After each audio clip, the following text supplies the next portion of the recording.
Halo Sobat Cuan, bayangin nih, kamu lagi milih pemain buat tim bola, setiap berapa bulan kamu evaluasi siapa yang perform dan siapa yang harus jadi cadangan.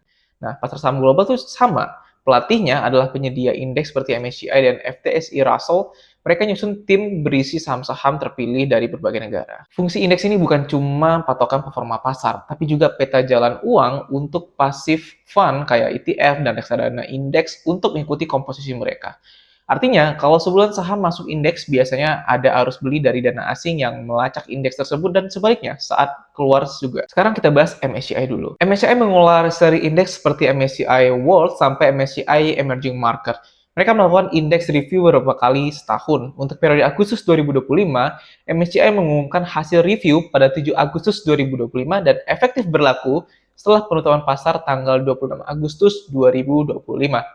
Dalam review MSCI Emerging Markets Indonesia, 7 saham ditambahkan dan 2 saham dihapus dari MSCI Emerging Market. Contoh, nama yang ramal dibahas ada saham Cuan dan PTRO yang masuk ke Global Standard dan Small Caps Index. Efeknya apa? Potensi inflow mendekati 16 triliun pada saham yang ditambahkan, sehingga harga saham-saham terkait biasanya lebih liquid dan sensitif jelang tanggal efektif. Lanjut ke FTSE Russell atau biasa disebut dengan FTSE. Untuk FTSE Global Equity Index Series, jadwal besar ada review semi tahunan Maret dan September dengan implementasi pada hari Senin setelah Jumat ketiga bulan review. Khusus tahun ini, FTSE GEIS September 2025 dinyatakan efektif dari pembukaan pasar pada hari Senin, 22 September 2025. Ini penting buat investor Indonesia juga, karena FTSE punya indeks negara, misalnya FTSE Indonesia, yang sering jadi acuan alokasi dana global setiap masuk atau keluar konstituen bisa memicu foreign flow kayak indeks MSCI. Hubungannya dengan saham apa?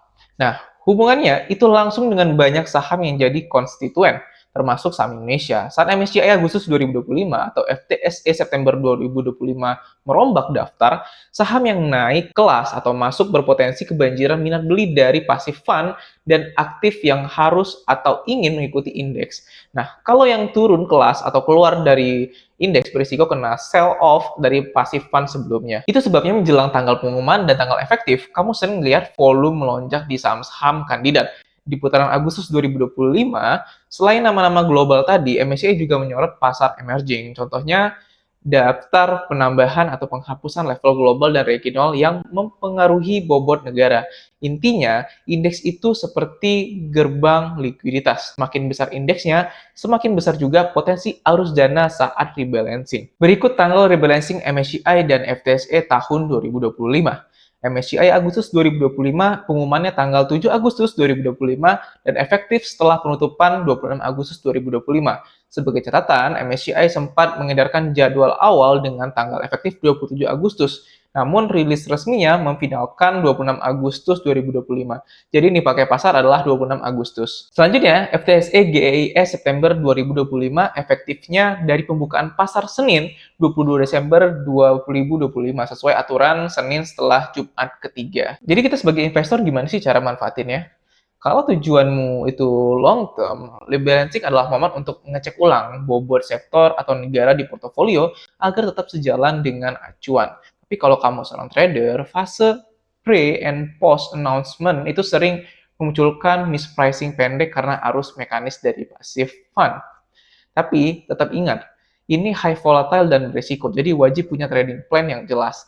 Dan di atas semuanya, fundamental emiten tetap nomor satu, karena indeks hanyalah arus, bukan alasan tunggal untuk membeli sebuah saham jika kamu seorang value investor. Oke, jadi mungkin sekian penjelasan singkat tentang indeks MSCI dan FTSE. Kalau kamu ada pertanyaan seputar indeks ini, kamu bisa kasih tahu lewat kolom komentar ya.